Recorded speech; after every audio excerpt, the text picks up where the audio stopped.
তো বন্ধুরা, আজ আমরা এসেছি আমাদের গ্রামে মাঠ কালী পুজো দেখতে। খণ্ডঘোষে মাঠ কালী পুজো দেখা শেষ, ঠিক আছে? চলো দেখায় মায়ের কীরকম মূর্তি।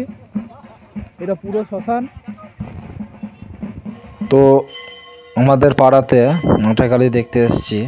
দেবু কাকা, মেজদা, সঞ্জিত, আমাদের প্রসঞ্জিত দা এবং আমার বন্ধু রঘু। তো এটা হয় আমাদের ইন্দাস রায়পাড়াতে। চলো দেখে নাও মায়ের মূর্তি।